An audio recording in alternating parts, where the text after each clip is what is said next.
What if you were born a Wolverine? Northwestern Territories, Canada. Returning birds add their voices to the growing chorus of spring. The vibrant energy seemingly forces the last traces of winter ice to melt away. Acorn stores are no longer necessary and winter coats have been shed.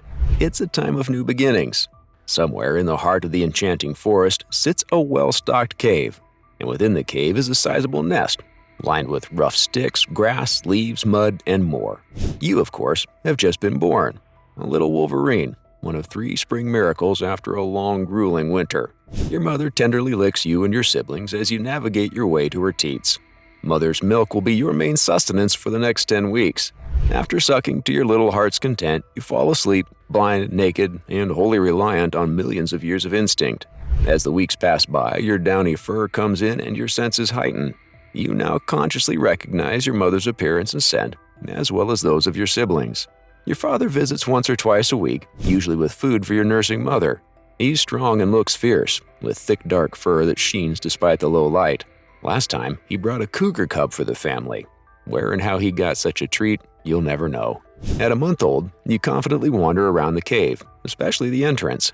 The outside world beckons with never-ending smells and sounds, but for now, the curiosity is curbed by constant wrestling bouts with your siblings.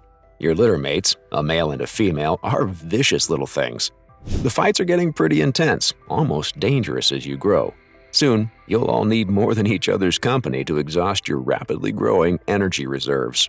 At 11 weeks, your mother leads you on your first real forage, venturing more than 3 miles.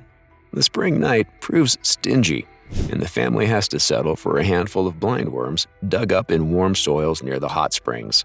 Your brother and sister jostle for the last worms, with the female kit managing to snatch the morsel away. Undeterred, your brother ups the ante, and the sibling tiff immediately escalates into a deadly fight for dominance. After a brief but violent struggle, your brother lies dead under the moonlight, strangled with a snarl still on his face. Your sister licks her wounds and sniffs your brother's carcass for what seems like an eternity. Ultimately, she decides against cannibalizing him, and the family moves on as a wolf howls ominously in the distance. Later in life, around 6 months old, you are now a decent hunter of small and very unlucky critters. Your mother is still your foraging partner, but your formidable sister has moved away without a trace. She's strong-willed and curious, so she was always going to be the first to leave the nest. You, meanwhile, are still more than happy to absorb forest knowledge from your mother, while gradually becoming your own Wolverine. One day, you stumble upon a jackpot, a dead elk, half-eaten by wolves or something, which isn't uncommon in the bountiful autumn. As you gorge yourself, your guard drops at the worst possible time. That something that killed the elk is back, and it's not a wolf. Eventually, gentle thuds in the earth alert you to the presence of an 800-pound grizzly bear. You almost leap out of your skin with shock and fear, but freeze on the spot instead. The bear bellows and grunts and drools menacingly. You're done for, not even going to make it to your first winter. As you quake in the face of the advancing grizzly, nearby bushes rustle suddenly. The blur of dark brown and rust darts onto the scene and directly at the bear. Another Wolverine, and not just any Wolverine, your dear old dad, with his shiny fur and wild look. Again and again, he lunges and hisses at the angry and confused bear, who swipes his powerful paw in retaliation. The older Wolverine is quicker, though, and he successfully evades potentially crippling blows. Finally, your father leaps onto the bear's back and latches onto the beast's ear. After some furious head thrashing by the bear, your father is thrown off, but he takes a nice chunk of its ear. Confused and in pain, the bear runs off, leaving you shocked but unharmed. After the run-in with the bear, you decide to follow your father. You venture for miles and miles, days and days, leaving your mother and natal cave far behind. Over the next few months with your father, you learn how to live off unfamiliar lands, overcome unfamiliar hurdles, and battle unfamiliar foes. You learn how to keep warm in winter by raiding someone's hibernation burrow. You learn when to fight or retreat. Bears, wolves, mountain lions, lynxes, and other mustelids are the major competition out here, and each of them requires different approach tactics. Of course, sometimes you may find yourself cornered. Your best bet in such a situation will be to lean into tenacity and aggression, even if you don't believe your own threats. With any luck, a cougar or bear trying to eat you might decide that you're far more trouble than you're worth and move on. Armed with sharp carnivore teeth and sturdy claws, you're a tricky proposition for any animal out there one-on-one. Your loose skin makes you hard to get a grip on, which buys you time to bite back at would-be captors. The following summer, your father goes his separate way back to your mother's home range to breed with her again. This time, you do not follow. There is nothing there for you anymore. Instead, you continue venturing into the unknown, combing through the forest's thick woods and meadows, taking in streams and foraging. You run through rabbits, rodents, weasels, squirrels, and birds' nests. One time, you even give a human couple a fright when they catch you in their tent, chewing on tuna and mayo sandwiches. Life is pretty good. You take the ups and downs and continue to discover the world and what it means to be a Wolverine. At about 3 years old, you get the urge to carve out a more permanent place for yourself, somewhere with lots of foraging and a healthy selection of females. But such real estate is hard to come by, so you wander for weeks and wander, before wandering again.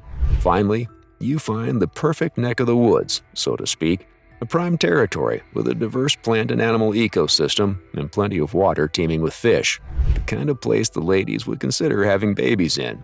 Unfortunately, the area is already occupied. An elderly male Wolverine storms at you with fury, but he lacks the verve he definitely had when he won this territory. You are confident you can take him. Pulling on experiences like wrestling with your siblings, terrorizing black bears, and dodging angry moose hooves, you fight back viciously.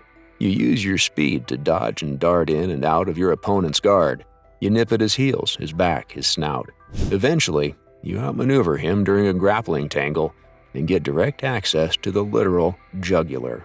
You strike and hold on with 100 pounds per square inch of bone-crushing jaw power, strangling your foe. You hold on long after his death, intent on avoiding complacency and victory. After all, playing dead is one of the tricks your father taught you. Eventually, though, you let go, and the old Wolverine's body drops to the floor, a symbolic submission to the new king of the territory. You're torn about whether you should eat him until you decide to put the decision off for later. There are more pressing concerns. The first is to mark your territorial boundaries using urine, feces, and anal gland secretions. The world must know that this land now belongs to a virile young ruler. Females and other males will decode the scent markings and learn a bunch of things about you. During your first summer in your new domain, you meet 2 females whose territories overlap with yours. One is a seasoned female of maybe 8 or 9 years of age. She's a resourceful gal with the keenest nose in the north. She looks like she'd be an excellent provider for any offspring. The other female is a bit younger, maybe around 4. She's a feisty one, with an aggression beyond any Wolverine you've ever met. Any young kits would be defended fiercely from any predator. As luck would have it, both females have well-spaced estrus windows. You manage to mate with both, and they retreat into their respective domains to bulk up ahead of winter. One day, during the following spring, you pick up a smell that is both strange and oddly familiar. You follow your nose to a rocky hill until you find an opening near the top, a cave. Carefully, you enter. You hear soft squealing and the snapping of twigs. As you approach the source of the sounds, you hear another sound, a low growling that gets louder as you get nearer. It's the younger female. The intensity of her growls lessens as she picks up your scent. You resume your approach. When you're close enough to counter the darkness, you realize that you're now a father. 2 male kits, robust and healthy, nursing furiously. You come close and nuzzle with your mate and get introduced to your young for the first time. They are strong, and with such parents, their odds are quite good. You decide to go hunting for your new family and manage to snag a good-sized forest turkey that will help your mate with milk production. A fortnight later, you find that the mature female gave birth to a litter of 3 female kits. All 3 are healthy. With 5 offspring being raised by capable mothers, you have managed to go full circle and secure your lineage. Though not always present, you will play your role as a supportive father to the best of your ability, going as far as fighting bears to keep them safe. Whether you can keep them safe from each other is a different story. Ultimately, the future looks good. With your prime years ahead of you, you could rule your patch for another decade or so. However, one day, a younger challenger will succeed in taking you down, maybe even mortally. But that's a story for another day.